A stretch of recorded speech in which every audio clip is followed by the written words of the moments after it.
विद्युत विभव किसे कहते हैं, इसका एसआई मात्रक क्या होता है। आइए आज हम इस महत्वपूर्ण क्वेश्चन का अध्ययन करेंगे। जो भी आपका विद्युत विभव से संबंधित डाउट है, ठीक है, कंफ्यूजन है, वो सारा कंफ्यूजन इसमें आज इस वीडियो में आपका सॉल्यूशन होने वाला है, दूर होने वाला है। आइए तो देर किस बात की, फटाफट से वीडियो करते हैं स्टार्ट।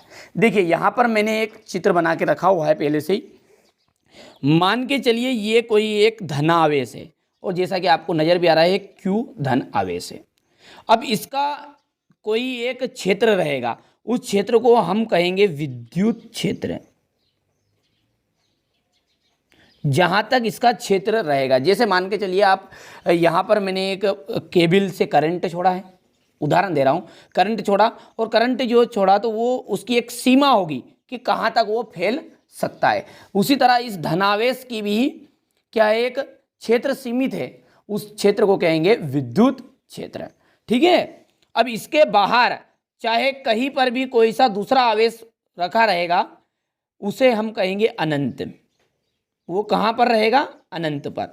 बस इस गोल घेरे के अंदर कहीं पर भी है तो वो कहलाएगा आपका विद्युत क्षेत्र के अंदर ही है।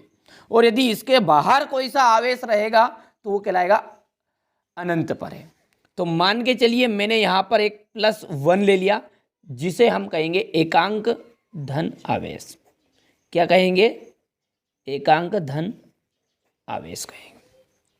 और जैसा कि आप जानते हैं एकांक धनावेश को यहां से हम कहां से ले जा रहे हैं, अनंत से। अनंत से हम कहां पर लेके जाएंगे, अंदर लेके जाएंगे। किस में लेके जाएंगे, विद्युत क्षेत्र में। आप तो ध्यान से समझिए, सारी बातें क्लियर हो जाएगी। अब एक बार आपने देखा होगा, जरूर नोटिस करिएगी, पढ़ा होगा तो, कि जो धन चार्ज है यानी कि समान आवेश एक दूसरे को प्रतिकर्षित करते हैं, यानी कि एक दूसरे को दूर हटाने का प्रयास करते हैं। ये एक को हम जैसे इधर लाने का प्रयास करेंगे तो ये जो एकांक यहाँ पर ये क्यू आवेश है ना, ये इसको धकेलेगा, इधर नहीं आने देगा। तो स्वाभाविक बात है कि इसको लाने के लिए हमें कार्य करना पड़ेगा, ज़्यादा कार्य करना पड़ेगा। इतनी बातें क्लियर है। मैंने अभी तक इतना सा बताया है कि यहाँ पर ये कोई मैंने एक एकांक धनावेश लिया है, ये किस क्षेत्र में उपस्थित है, अनंत में। बस तो इस अनंत से इस एकांक धनावेश को विद्युत क्षेत्र के किसी भी बिंदु तक लाएंगे। कहां पर ला रहे हैं, विद्युत क्षेत्र के किसी भी बिंदु तक ला रहे हैं। चाहे वहां बिंदु यहां पर आ सकता है, ये एक को उठा के यहां तक लेकर आए, चाहे उसको ए तक लेकर आओ, या फिर आप यहां पर ला सकते हैं, कहीं पर भी। तो ये बी कहलाएगा आपका। या तो बिंदु ए तक लेके आओ, बिंदु बी तक लेके आओ, चाहे यहां पर लेके आ जाओ, कहीं पर भी, बस इस गोल घेरे के अंदर आप लेकर आ गए तो उसे कहेंगे हम विद्युत विभव। ठीक है, क्या कहेंगे उसे, विद्युत विभव। अब परिभाषा के रूप में आप कैसे बोलेंगे, देखिए, एकांक धनावेश को अनंत से, एकांक धनावेश को अनंत से विद्युत क्षेत्र के किसी भी बिंदु तक लाने में जो हमें कार्य करना पड़ता है, उसे उस बिंदु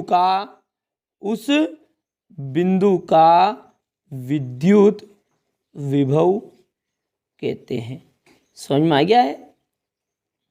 ठीक है, बच्चों के मन में बहुत शंका रहती है विभवांतर की भी।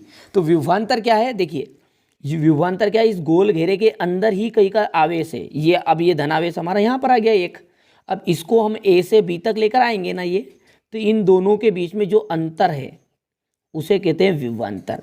यानी विभवांतर सिंपल सी बात है, विभवांतर को लाने में भी कार्य करना पड़ रहा है, लेकिन वो उस गोल घेरे के अंदर ही है, उस विद्युत क्षेत्र के अंदर ही है। ठीक है, तो हम विभवांतर की यहाँ पर बात नहीं कर रहे, हम कर रहे हैं केवल विभव की। तो एकांक धनावेश को लाने में जो कार्य करना पड़ता है उसे ही हम विद्युत विभव कहते हैं। ये परिभाषा यहाँ से लिखना है आपको कि एकांक धनावेश को अनंत से विद्युत क्षेत्र के किसी भी बिंदु तक लाने में जो कार्य करना पड़ता है उसे उस बिंदु का विद्युत विभव कहते हैं। इसका एसआई मात्रक क्या है, वोल्ट है। नोट्स तैयार करते रहिएगा, जितने भी इंपॉर्टेंट क्वेश्चन हैं वो सारी एक श्रृंखला बना दी है। ठीक है, प्लेलिस्ट को चेकआउट करिएगा, डिस्क्रिप्शन में लिंक दे दूंगा। चलिए तो मिलते हैं अगले वीडियो में।